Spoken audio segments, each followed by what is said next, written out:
paz a todos, uma ótima noite a todos vocês, sejam bem-vindos à nossa reunião nesta noite e nos sentimos felizes em recebê-los, a cada um de vocês. Este ambiente é um lugar de acolhimento, é um lugar onde você pode ter a certeza do acolhimento de uma família, é um lugar de recomeços e começos, um lugar onde o Espírito Santo de Deus, ele tem liberdade para restaurar, transformar e salvar também. Então, que Deus assim possa estar abençoando a sua vida nesta noite e também você que nos acompanha pelo nosso canal do YouTube. E antes de iniciarmos a ministração, eu quero fazer uma oração. Orar por você e também pelo momento da generosidade. Ó Deus, muito obrigado pela presença de cada uma das pessoas que chegaram a este lugar, Deus. Cada vida, Pai, Tu sondas e conhece cada coração, e Tu sabes, Senhor, de que forma chegaram a este lugar. Mas tenho uma certeza, ó Deus, que ao ouvir a voz do Teu Santo Espírito, ó Deus, não vão sair da mesma maneira que chegaram, Deus. E nesta noite, queremos agradecer também pelo momento da generosidade. Tu possa continuar com as portas dos céus abertas, derramando da Tua bondade, da Tua misericórdia e da prosperidade sobre todo o Teu povo, no nome do Senhor Jesus. Amém. Queridos, nesta noite vamos falar a proposta é Esperando no Senhor. Um tema bastante conhecido, mas tem tudo a ver com a nossa vida. E esperar talvez não seja uma das grandes virtudes do ser humano. Esperar. E, acima de tudo, não existe a melhor coisa é esperar em Deus. E esperar em Deus é não pular etapas, não queimar etapas. Nesta noite nós vamos aprender, segundo a palavra de Deus, como esperar no Senhor. E eu convido você, no texto bíblico, Isaías, no livro do profeta Isaías, capítulo 30, o versículo 18, nos afirma: contudo, o Senhor espera o momento de ser bondoso com vocês. Ele ainda se levantará para mostrar-lhes compaixão, pois o Senhor é Deus de justiça. Como são felizes todos os que nele esperam. Ou seja, são bem-aventurados aqueles que esperam em Deus, no Senhor. Eu não tenho nenhum constrangimento de dizer para vocês que talvez esperar não seja uma das grandes virtudes, das minhas virtudes. Não sei se sou diferente de vocês, mas quando é para pegar uma lotação, quando eu tenho a oportunidade de pegar uma lotação, eu fico irritado quando eu entro numa lotação que o camarada diz assim: está saindo agora. Eu não sei se vocês ficam de boa, mas eu não fico, porque eu não gosto de esperar. Às vezes é para pagar uma conta, e às vezes vou lá na lotérica, e antes de entrar já dou uma olhada para ver se a fila está pequena ou está grande. Acontece também no banco, em outros lugares. Às vezes é na lanchonete, às vezes no restaurante, sento, olho o cardápio, e antes de pedir eu pergunto: se eu pedir isso, qual o tempo de espera? Aí a pessoa, se for sincera, vai dizer que é 30 minutos. Até outros dizem: vai sair já já, é só você pedir. Mas na verdade, nem eu e nem você não gosta de esperar. Imagine esperar em Deus. Na nossa rotina, do nosso dia a dia, a gente não gosta de esperar. Não é uma virtude do ser humano. Mas, queridos irmãos, esperar em Deus é uma virtude. E a Bíblia diz que são felizes aqueles que esperam nele. Porque quem espera em Deus, ele não é decepcionado. Se você espera em Deus, você não vai ser decepcionado.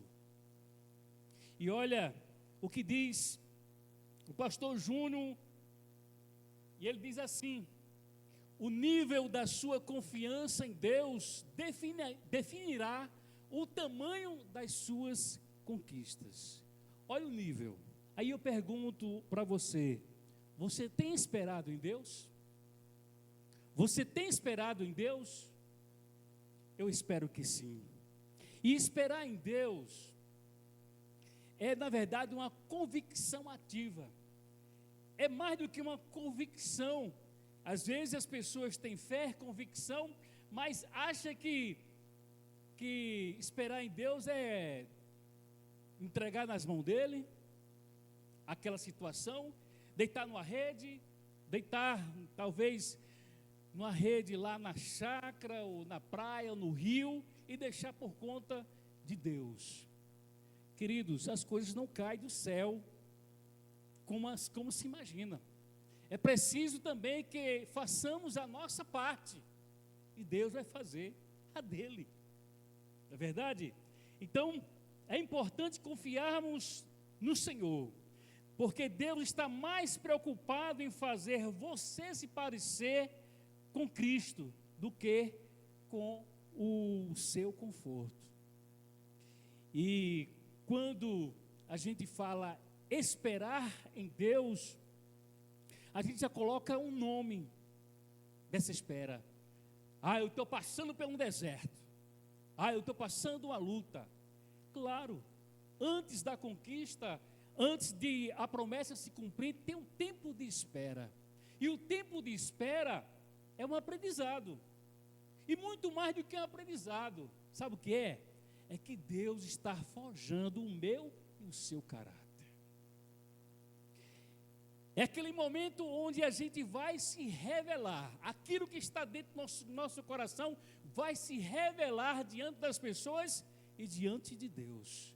Porque é muito fácil eu adorar Deus, crer em Deus, seguir a palavra de Deus, quando tudo está bem.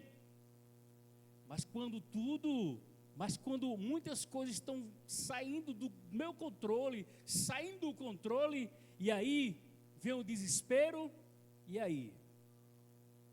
O que é que vai acontecer? Então, seja em qualquer momento, o tempo de espera, Deus está forjando o meu e o seu caráter, porque Ele vai agir no tempo dEle. E nesta noite, eu quero em 2 momentos falar para você como esperar em Deus. Enquanto esperamos, em primeiro lugar, tenha cuidado com as alianças que escolhemos. É um alerta para mim e para você. Quais são as alianças que a gente tem feito? Quais são as alianças? E olha o texto. Ai dos filhos obstinados, declara o Senhor, que executam planos que não são meus, fazem acordo sem minha aprovação, para juntar pecado sobre pecado. Esse contexto, queridos irmãos e amigos, ele retrata a história, e você pode em casa, em outro momento, acompanhar toda essa história na íntegra. No segundo livro dos Reis, a partir do capítulo 18 ao capítulo 21, você vai encontrar essa narrativa, que fala de uma aliança que o rei Ezequias fez com Faraó, o rei do Egito. E queridos irmãos, amados, essa aliança, embora sendo feita, não teve a aprovação de Deus. Não teve a aprovação de Deus. Ezequias era o rei de Judá, e ele reinou em Judá entre os anos 715 a 686. ele antes de Cristo, iniciou o reinado com 25 anos. Durante 29 anos reinou em Judá. E durante esse período havia muitas guerras. E entre os seus inimigos havia a Síria. E a Síria tinha um rei chamado Senaqueribe. E esse afrontou o povo de Deus. E preocupado com os assírios, Ezequias fez um acordo, uma aliança com o Egito. E olha, quando a gente fala de Egito, nos faz lembrar que foi esse mesmo Egito em que o povo hebreu era escravo, alguns anos atrás. Veja que retrocesso, na verdade, foi fazer uma aliança com o Egito. E essa aliança Deus não a aprovou. Sabe, amados, quais são as suas alianças que você tem feito? Quais são as suas alianças? Naquele tempo, fazer alianças era como um símbolo de proteção, um símbolo de apoio militar.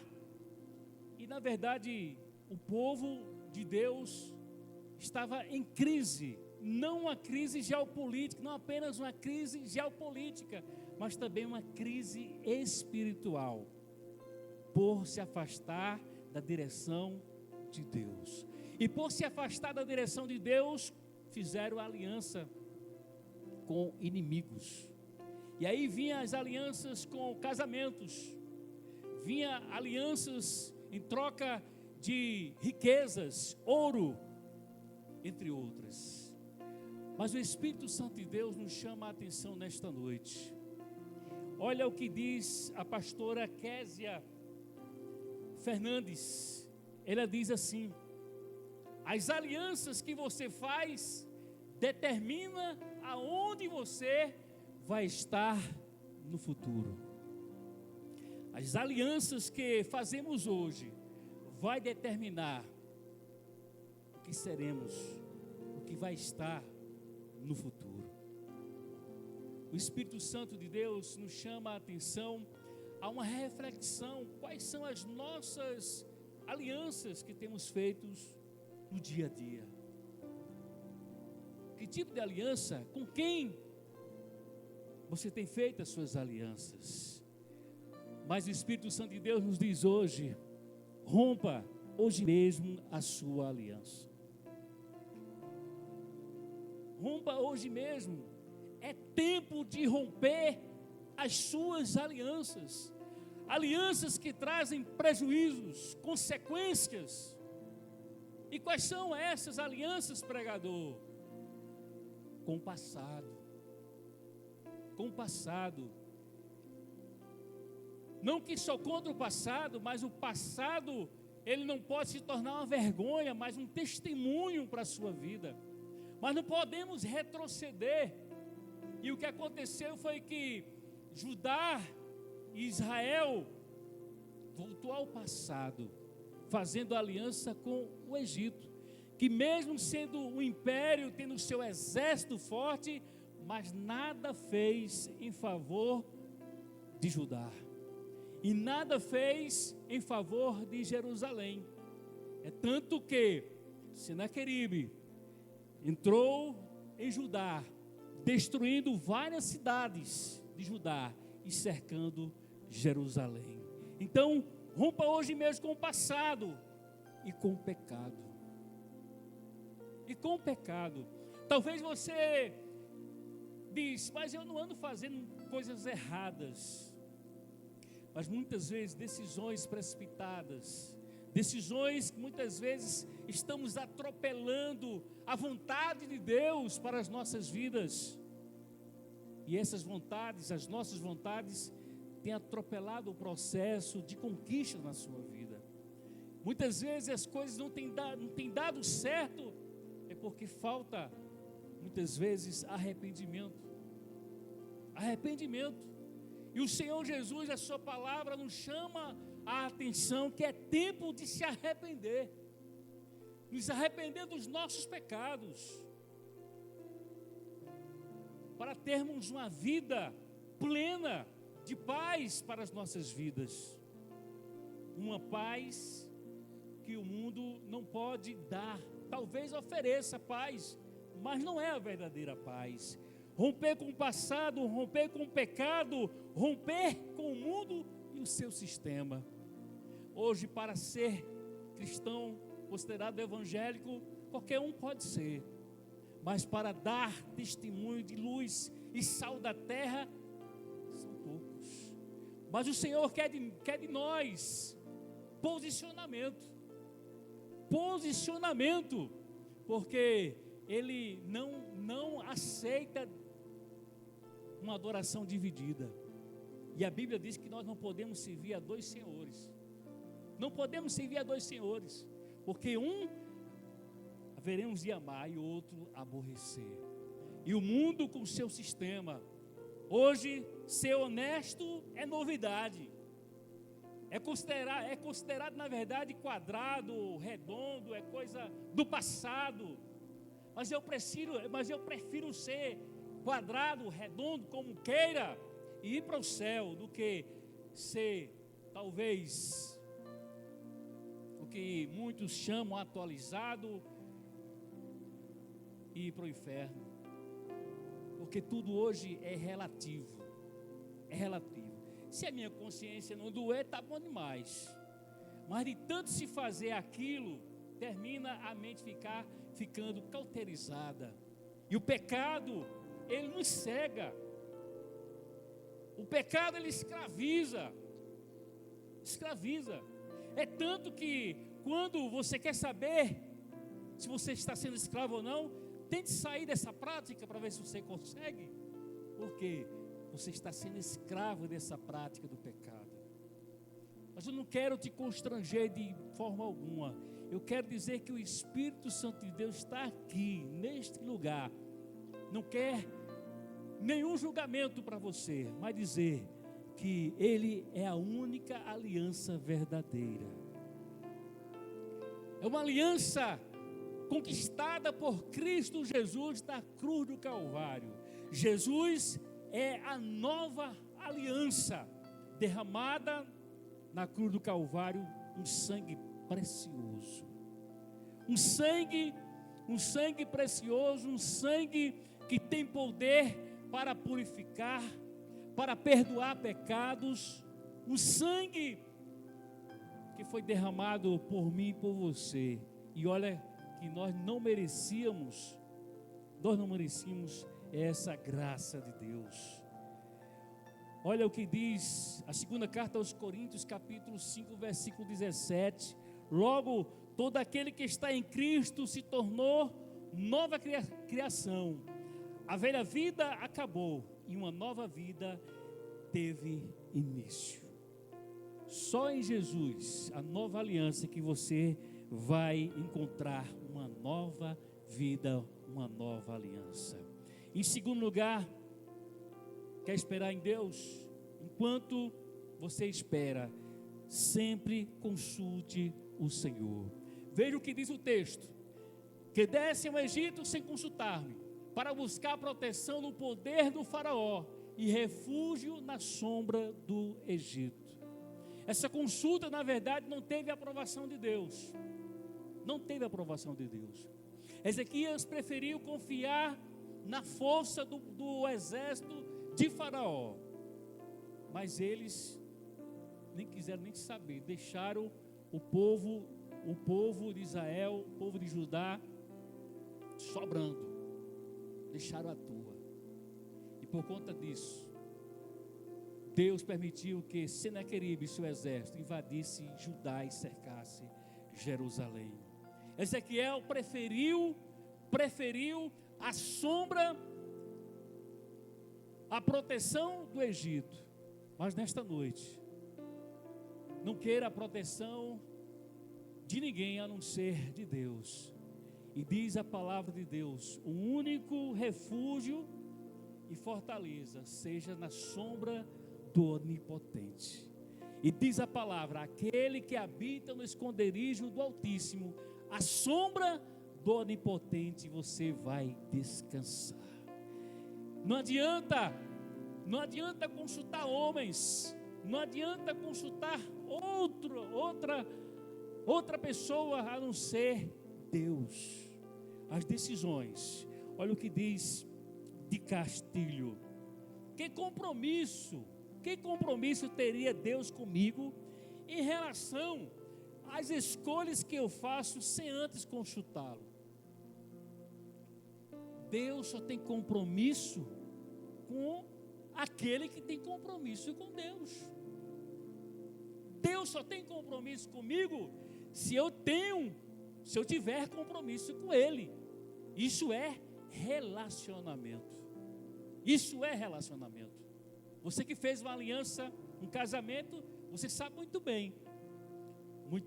Na maioria das vezes é preciso consultar muita coisa. Decisões dentro de um casamento, dentro de um relacionamento, é preciso consultar para tomar decisões que mais tarde ou amanhã ou depois não tenham consequências. Mas foi o que aconteceu com Ezequias. Teve consequências nas suas decisões. Mas, acima de tudo, teve um momento em que o rei Ezequias entrou no templo e orou ao Senhor, rasgou as suas vestes como símbolo, como um momento de humildade. Mandou chamar o profeta Isaías, que era a boca de Deus para o povo, e se arrependeu e começou a clamar a Deus, o Deus Todo-Poderoso. E Deus agiu no momento certo e ouviu a sua oração. Deus enviou um anjo e matou 185 mil homens do exército assírio, e o nome de Deus foi glorificado. Nesta noite, eu espero que você entenda profundamente a aliança que você precisa fazer com Jesus.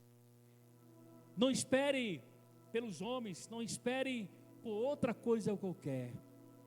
Não consulte. Jó, no capítulo 5, versículo 1, diz a seguinte expressão: para qual dos santos anjos você vai consultar? E lá na frente ele diz assim: todavia, eu vou buscar a Deus, o Deus Todo-Poderoso. Eu quero finalizar Salmo de número 118, os versículos 8 e 9. É melhor refugiar-se no Senhor que confiar em pessoas. É melhor refugiar-se no Senhor que confiar em príncipes. Sabe, quando esperamos no Senhor, nós não somos decepcionados. Mas quantas e quantas vezes recolhemos a pessoas, quem sabe aquele melhor amigo, alguém da família, mas eles falham. Mas Jesus não falha. Ele está presente nesta noite aqui para ouvir as suas súplicas, o seu clamor, e Ele deseja fazer uma aliança contigo.